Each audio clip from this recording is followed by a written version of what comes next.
Bismillahirrahmanirrahim. Assalamualaikum warahmatullahi wabarakatuh. Alhamdulillahi ala kulli hal. Segala puji bagi Allah atas setiap keadaan yang kita alami. Kita mestilah bersyukur karena pada tahun ini masih diberi kesempatan untuk melaksanakan puasa di bulan Ramadan kali ini. Walaupun banyak kendala dan sebagainya. Muallim yakin kalian anak-anak semuanya dari kelas 1 sampai kelas 6 pasti tetap semangat dalam berpuasa. Kali ini muallim akan menjelaskan tentang keutamaan tilawah atau membaca Al-Quran. Sebelumnya kita baca dulu surah Al-Baqarah ayat 185. A'udzu billahi minasyaitonir rajim.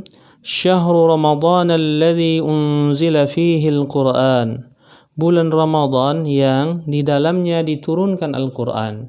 Jadi bulan Ramadan ini bulannya Al-Qur'an, Syahrul Qur'an. Karena memang Al-Qur'an diturunkan pada bulan ini. Oleh sebab itulah mestilah kita banyak sekali membaca Al-Qur'an. Karena ini bulannya Al-Qur'an.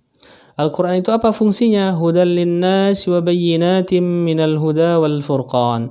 Menjadi petunjuk bagi manusia dan menjadi penjelasan serta pembeda dari kebenaran dan kebatilan, kebenaran dan kejahatan. Dengan Al-Quran kita ada mampu untuk membedakannya. Oleh karena itu, tetap semangat dan terus baca Al-Quran setiap hari.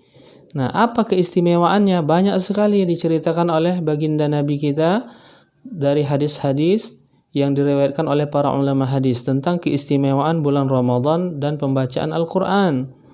Contohnya, ada sebuah hadis yang diriwayatkan oleh Imam Bukhari. Khairukum man ta'allama al-Quran wa 'allamahu. Sebaik-baik di antara kalian adalah orang yang membaca Al-Quran, orang yang mempelajari Al-Quran dan yang mengajarkannya. Itulah orang-orang yang terbaik yang dikatakan oleh Rasulullah. Juga ada riwayat dari Aisyah.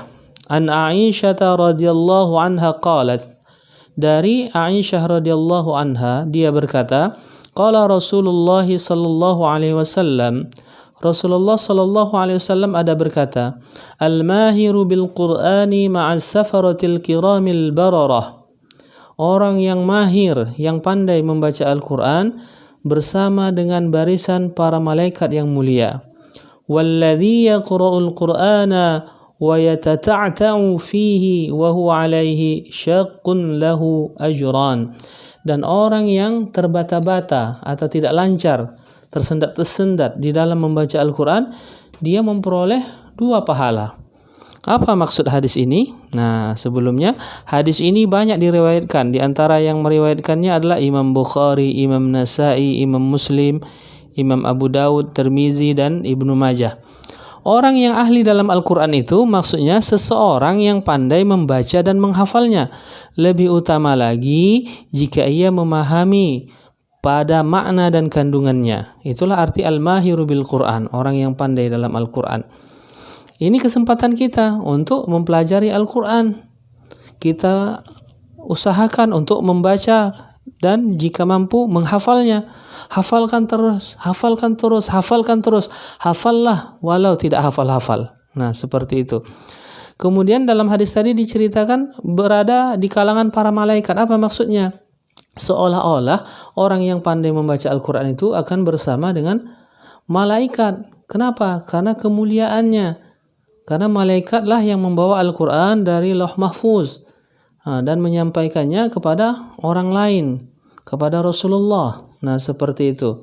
Dan diajarkan terus kepada umat. Jadi mirip dengan itulah orang-orang yang mengajarkan Al-Quran yang pandai tadi.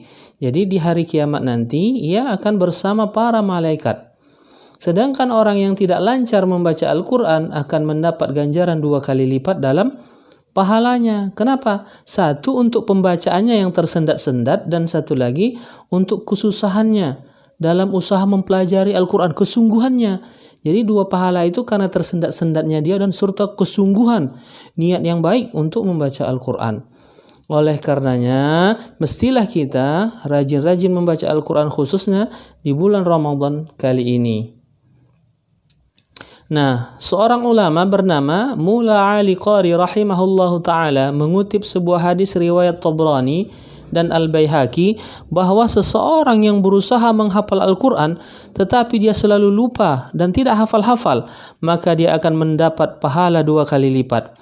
Begitu pula seseorang yang ingin menghafal Al-Quran sedang ia tidak memiliki kemampuan untuk menghafalnya, tetapi dia terus berusaha dan tidak meninggalkan membacanya, maka pada hari kiamat dia akan digolongkan oleh Allah yang Maha Kuasa di kalangan para hafiz Al-Quran.